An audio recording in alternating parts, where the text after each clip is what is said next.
All right, I'm Demi Samande, the founder of Majeurs Holdings, which is a furniture manufacturing organization as well as a training academy.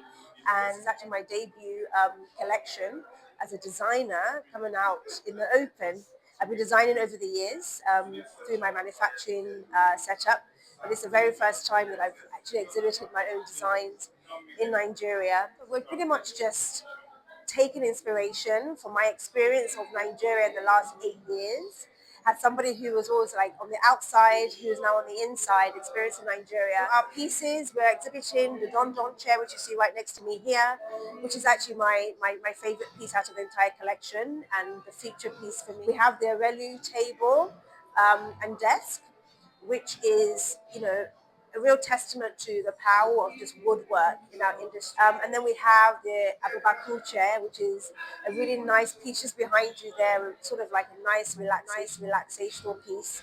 So all three of those pretty much for me pull the process from design to manufacturing for me, and they tell the story of my experience. They tell the story of my hope for Nigeria.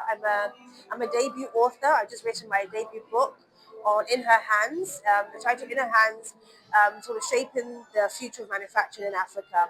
And that pretty much really just is me pouring my heart out about the experiences I've had working in this space and working in this time and in this industry within Nigeria. And some of my prayers for the future, some of my prayers for our industry, some of my prayers for um, our design sector and our designers generally, and pretty much just telling the story of our process. If you look at all our walls against each one of our pieces, you see the depth of what we do as makers, right? As designers and makers. And we're trying to sort of really just show that this thing is an art, it's a talent, it's a skill, and a very profitable one indeed. And some of the things I talk about in the book is how we need to really be more intentional about investing in our makers in Nigeria, investing in the sector, investing in the human capital that puts this incredible work together. Because it's not just me. Yes, I am the designer, but I have an entire team that puts together this entire process all the way from design to the finished article, and then even the installation of what we are standing in today. So really, this is a testament to the industry and the direction in which it's going, but also the direction in which it has to be more intentional in terms of moving into it. So yes, so thank you. Welcome to our booth. Thank you for coming today. Thank you very much. And yeah, please, I can show you more around. Yes, definitely. We'll like So that. the Don chair here, like I said, is one of my favorite pieces, and it really just talks about the challenges of Nigeria, the multi-layered sort of concerns, but also the multi layers of resource and potential, and again, human capital, and sort of prayers of what is even possible, like a vision of what a utopian Nigerian would look like, right? Yeah. So the Don has very unbalanced feet. Every leg is relatively different. No leg is the same, Yeah. but yet overall they all contribute to a piece that is very sturdy. Sturdy. It's strong. It's very firm to the ground, and it holds its own. For me, that's the story of Nigeria. Now, if you look at the tapestry of the fabric and the textile that we designed here, this piece kind of just talks to the resource of Nigeria. We're a very wealthy resource. We've got the human capital of, we've got abundance. We always look at the balance of the size of our human resource versus our sort of natural resources is very much on par with each other, right? Yeah. And that's not typical for many countries, right? And then if you look at the speck of hope, the queen sort of represents the speck of light in the background, sort of just standing in isolation. And then you've got resources that sort of specked in other places that people are not even aware of, separated from the larger majority. And then you've got the cut across the through all the major resources, basically saying that we're so disconnected and there's so many lines of breaks and disconnects and it's interfering with us aligning or working in tangent, right? So this kind of speaks to that story. The sort of curvature of the back kind of for me just talks about nothing is really in a straight line, right? In order for us to get to our destination, we have to sort of move in a very Meander. interesting meander. Yeah. It's not, there's no like There's no straight road, right? But somehow it leads us to where we need to go. So we must still explore it.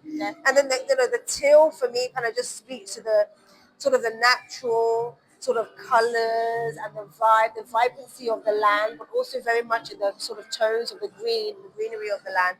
So that's pretty much for the Dandan chair. And if you sort of sit on it, and I know we won't sit on it today because we're on the plinth, but you can just see that the backrest is not proportional to the person sitting on the seat.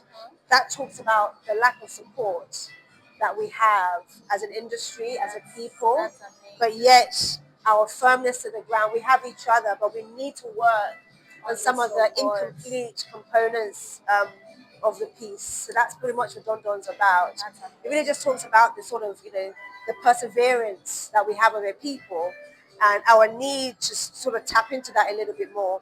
And then if you look over here, we've got the three marks of the chair. That talks to our culture and our identity, that we have a very strong culture, we have a very strong identity, and we must wear it with pride, right? I'm a Yoruba lady, and I'm very much still exploring my culture as well, having grown up in the UK and coming back to Nigeria, but falling in love with the various different culture and the sort of the sort of the things that signifies who we are as a people. For me personally, is our little collars, and we kind of talk about that. And if you look in more details about the sort of level of detail that we put into our work, everything is very intentional. We don't just design by just visualization. We do it by mathematics and calculations and straight lines and proportions and all of that. So all our pieces pretty much talks to that. The Abubaku chair is also a nice favorite of mine. Abu Bakr kind of just talks about the companion that we need for a lifetime. Right? If you know the story of Abu Bakr, and knowing that no matter how difficult or wherever it is that your sort of life takes you, there's always a solidified companionship that is with you, and that speaks a little bit to our culture too, that we're never alone.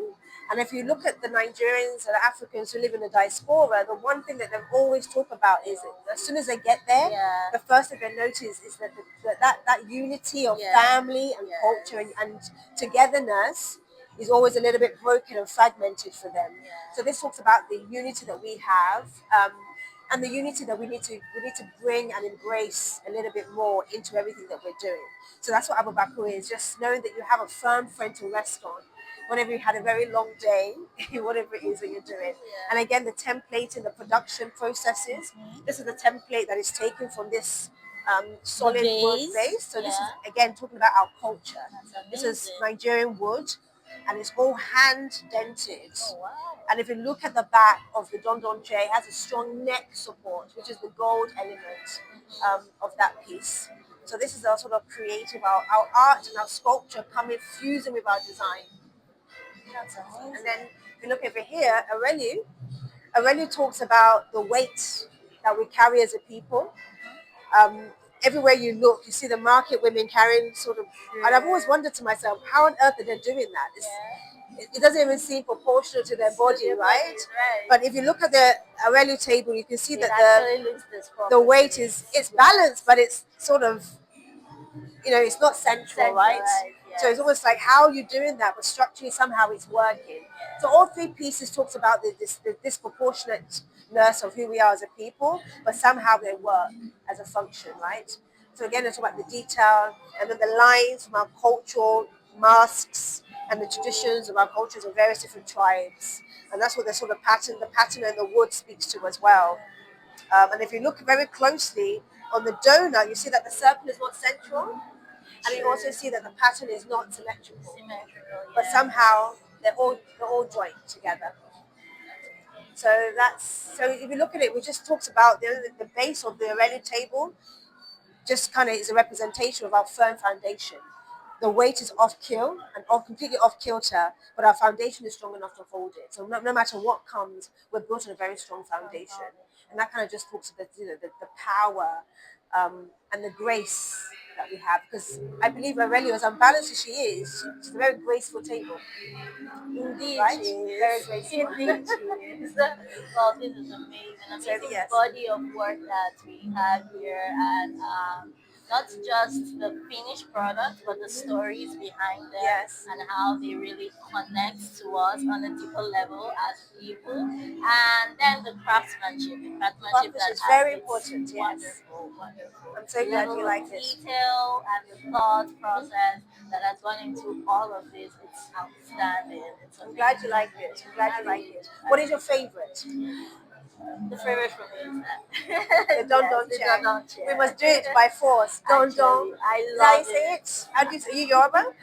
No, I'm not, but Do you know I've the been meaning of Don Don? Dandan. What does it mean? By By force. force. By power, by might. We By must do power, it by by might. force. Okay, So that's that's that. I love it.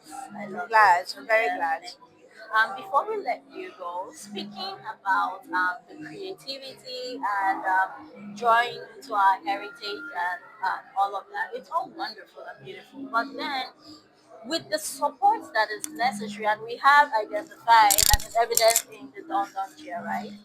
The support that we still need as an industry, and most especially for up and coming designers and artists still trying to find their way. Word of advice to leave them with, and especially on how to build thriving businesses out of their crafts. So I talk a little bit about that in my book. Okay. And it's very important because this is really my gift to the industry and young people like myself who, again, are navigating a lot and don't always know how or where to even begin. But I think what I always say, and I think the continuous thing is, don't be scared of the winding roads, right? Embrace Embrace it. them Embrace it definitely. with open hands. Yeah. Create a very strong support system. Make sure you're very much tapped into events like this and this Mhm. ecosystem, and then just understand that there's always light at the end of the tunnel. A lot of the great designers globally, the likes of Italy, who say on their products, proudly made in Italy, they started somewhere. It really just started with respect of somebody's sort of a vision of a better world, a vision of a better life, a better industry. And I think if we can all understand that we all have the same dream fundamentally, we all want to get to the same place fundamentally, and understand that the little speck contributes to a huge amount, right? And everybody has a little speck to give. Contribute what you have. Focus on doing the work, right? Um, Time will still move, so might as well just get on with it anyway. True, Just true, start taking the steps. And true. I'm an avid believer that God ultimately provides whatever it is that you need for the task that he has given you. And Nigeria has a big task. All of us have, we have our missions to accomplish, both personally and professionally. And if you've been given a talent, it's your duty to sort of put that talent to work and begin to explore where that talent can take you. So focus on that. Sometimes the bigger picture can be very daunting. It can be very overwhelming. So just focus on what it is that you can do right now, and just keep taking one step at a time. And sometimes don't forget to look up. When you look up, you see that those who are also where you are have moved. So it tells you that there is movement. So just remember that. Look up, see that people are doing it. And if they can do it, then absolutely you can too. If I can do it, we can all do it, right? Yeah, definitely. Thank you. I You're like absolutely that. welcome.